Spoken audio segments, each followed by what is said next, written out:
Hello, ഞാൻ പ്രീത ചേച്ചി.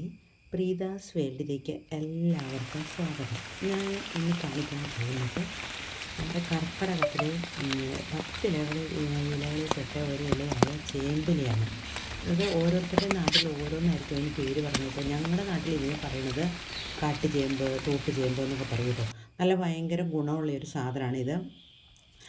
അതുകൊണ്ട് നമ്മളെങ്ങനെയാണ് ടേസ്റ്റിൽ ഒരു ചേമ്പ് ഇലക്കറിയാന്ന് നമുക്ക് തോന്നില്ല, മീൻകറിയുടെ അതേ ടേസ്റ്റിൽ നമുക്ക് ഇതെങ്ങനെ കറി വെക്കാമെന്നുള്ളതാണ് ഇന്ന് ഞാൻ കാണിക്കാൻ പോകുന്നത്. അതിനായിട്ട് നമ്മൾ ഈ ചേമ്പില പറിച്ചു അത് നൂർത്തിയെടുക്കണം കേട്ടോ. അതിനനുസരിച്ച് അതിനകത്ത് എന്തെങ്കിലുമൊക്കെ ഉണ്ടെങ്കിൽ അതൊക്കെ ഒന്ന് നോക്കാൻ വേണ്ടിയിട്ടാണ് നമ്മളതിൻ്റെ ചുരുട്ടിയിരിക്കുന്ന സാധനം നൂർത്തിയെടുത്ത് ചുരുട്ടി കെട്ടി അത് നല്ലതായിട്ട് തുടച്ച് നമ്മൾ ചട്ടി എടുക്കണം. ചട്ടിയിലാണ് നമുക്കിത് ഉണ്ടാക്കാൻ പറ്റുള്ളൂ. അതല്ല വെച്ചാൽ അതിന് ആ ടേസ്റ്റ് ഉണ്ടാവില്ല. പണ്ടത്തെ കാലത്ത് എൻ്റെയൊക്കെ ഇവിടുത്തെ അമ്മയ്ക്കാണ് ഇത് നന്നായിട്ട് കെട്ടാനറിയായിരുന്നു. എനിക്കത്ര സെറ്റപ്പിലൊന്നും അത് ചുരുട്ടിയെടുത്ത് കെട്ടാനറിയില്ല. അതുകൊണ്ട് ഞാനതിന് എന്തൊക്കെയാണ് കാണിക്കണമെന്ന് വെച്ചാൽ ഒരു ഉടായ്പ പണിയൊക്കെ കാണിച്ച് ചുമ്മാ ചുരുട്ടിയിട്ട് കത്തിക്ക് കണ്ടിച്ചൊക്കെ ഇടും കേട്ടോ. നിങ്ങളിത് കാണും. അമ്മ ചുരുട്ടിയത് നന്നായിട്ട് തെറുത്തെടുത്തിട്ട് ചെറിയ കഷ്ണങ്ങളായിട്ട് തെറുത്തെടുക്കും. ഞാനിതിങ്ങനെ നീളത്തിലെടുക്കും. കാരണം എന്ന് വെച്ചാൽ എനിക്ക് അത്രയ്ക്ക് നല്ല വശമില്ലല്ലോ. എന്നിട്ട് ഇതിങ്ങനെ ചട്ടിയിലാത്തി നമ്മൾ നിരത്തി വെച്ച് അതിൻ്റെ കൂടെ നമ്മളതിൻ്റെ തണ്ടും കൂടെ വെട്ടിയെടുക്കും കേട്ടോ.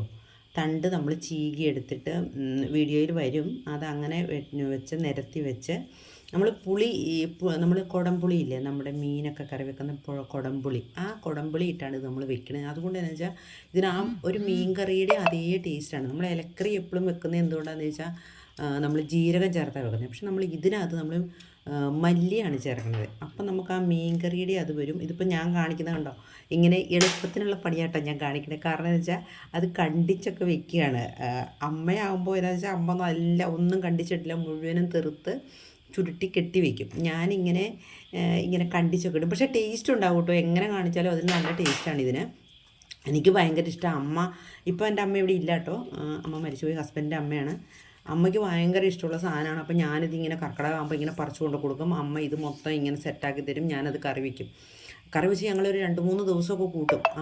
ഫസ്റ്റ് നമ്മൾ വെക്കുന്ന അന്ന് കൂട്ടുന്ന അത്രയ്ക്ക് അതെന്ന് വെച്ചാൽ ചെറുതായിട്ട് ചിലപ്പോൾ ഒരു ചൊറിഞ്ഞ ചേമ്പാണല്ലോ. പക്ഷേ 2 ദിവസം പിറ്റേ ദിവസം വൈകുന്നേരം കറി വെച്ച് കഴിഞ്ഞാൽ പിറ്റേ ദിവസമാണ് നമ്മളത് കൂട്ടിക്കഴിഞ്ഞാൽ നല്ല ടേസ്റ്റാണ്. ഞങ്ങൾ 2-3 ദിവസമൊക്കെ ആ സാധനം വെച്ച് കറി വെച്ച് ഞങ്ങൾ കൂട്ടാറുണ്ട്. എന്നിട്ട് ഇതിനകത്ത് അരപ്പെന്ന് പറയണത് തേങ്ങ ചിരണ്ടിയത്, കാന്താരി മുളക്, വെളുത്തുള്ളി, ചുമന്നുള്ളി, പിന്നെ ഉലുവയും ചേർക്കണം. എന്നിട്ട് ഞാനിപ്പോൾ കാണിക്കുന്ന പോലെ ഇങ്ങനെ ഇതെല്ലാം കൂടെ മിക്സിയുടെ ജാറിലേക്ക് നമ്മൾ ആദ്യം കുറച്ച് തേങ്ങ എടുത്തിട്ട് ഈ അരപ്പെല്ലാം കൂടെ ഇട്ട് അരയ്ക്കുക. അതിന് പാകത്തിന് ഉപ്പ് ഇതെല്ലാം ചേർത്ത് അരച്ചിട്ട് ബാക്കി ആ തേങ്ങ എടുത്ത് നമ്മൾ അതിനകത്ത് മിക്സ് ചെയ്യുകയുള്ളൂ കേട്ടോ. മൊത്തത്തിൽ അരച്ച് കഴിയുമ്പോൾ നമുക്ക് തേങ്ങ മൊത്തം അരഞ്ഞു പോയി കഴിഞ്ഞാൽ ഒരു ടേസ്റ്റ് ഉണ്ടാവില്ല. ഒരു പീരം കൂടെ കൂട്ടിക്കിടക്കണം. അപ്പോൾ കുറച്ച് തേങ്ങ എടുത്തെല്ലാം അരച്ച് ഇതുപോലെ കുത്തി വെച്ച് പുളി നമുക്ക് നടുക്കായിട്ട് വെക്കണം. അല്ലെങ്കിൽ എന്നാന്ന് ചോദിച്ചാൽ പുളി അങ്ങ് വേവില്ലല്ലോ. എന്നിട്ട് ആദ്യം ഒരു ഹൈ ഫ്ലെയിമിൽ അടുപ്പി വെക്കുക. അത് കഴിയുമ്പം അത് ഒരാവി വന്നതിന് ശേഷം നമ്മൾ അത് മറിച്ച് വയ്ക്കുക. അപ്പോൾ നമ്മൾ കുറച്ച് വെള്ളം കൂടെ ഇടണം. ഇപ്പോൾ ഞാൻ എന്ന് വെച്ചാൽ ഉലുവ ഇപ്പോൾ ഇടുന്നത് എന്താണെന്ന് വെച്ചാൽ ഉലുവ അരയ്ക്കാൻ നേരത്ത് ഞാൻ മറന്നു പോയിക്കൊണ്ട് പൊടിച്ച് വെച്ചിട്ട് ഇടുന്ന കേട്ടോ. ഞാൻ എല്ലാ കറിക്കും തന്നെ ഉലുവ ഇങ്ങനെ പൊടിച്ച് വയ്ക്കും. ഭയങ്കര ടേസ്റ്റാണ്. ഉലുവ എന്ന് പറയുന്നത് നല്ല ഗുണമുള്ളൊരു സാധനമാണ്. പിന്നെ എന്ത് കറിക്കും നമുക്കൊരു ടേസ്റ്റ് കിട്ടുന്ന ഒരു സാധനമാണ് ഉലുവ. നമ്മൾ മീൻ കറിക്കൊക്കെ അങ്ങനെയാണല്ലോ. പിന്നെ മോര് കാച്ചുന്നതൊക്കെ ഉലുവ പൊടിച്ച് എന്നെ സംബന്ധിച്ചൊക്കെ ഞാൻ എല്ലാ കറിക്കും ഉലുവാപ്പൊടി ഇങ്ങനെ പൊടിച്ച് വെച്ചിട്ട് ചേർക്കും കേട്ടോ. പിന്നെ അതുപോലെ തന്നെ ഇതിപ്പോൾ കടുക് വറുത്ത് നമ്മൾ അതിനകത്ത് കോരി വയ്ക്കുന്നു. നിങ്ങൾ ഇതൊന്ന് ട്രൈ ചെയ്ത് നോക്കണം കേട്ടോ. നല്ല ടേസ്റ്റി ആയിട്ടുള്ള ഒരു മീൻകറി. ആരോടെങ്കിലും എൻ്റെ മക്കളെയൊക്കെ ഞാൻ പണ്ട് പറ്റിക്കുമായിരുന്നു. മീൻ പീര വെച്ചതാണെന്നൊക്കെ പറഞ്ഞ് കൊടുത്തു കഴിഞ്ഞാൽ അവർ നന്നായിട്ട് കൂട്ടുമായിരുന്നു കേട്ടോ. ഇപ്പോഴും അവർക്കിഷ്ടമാണ്. Thank you for watching. അടുത്ത വീഡിയോ ആയിട്ട് വീണ്ടും കാണാം.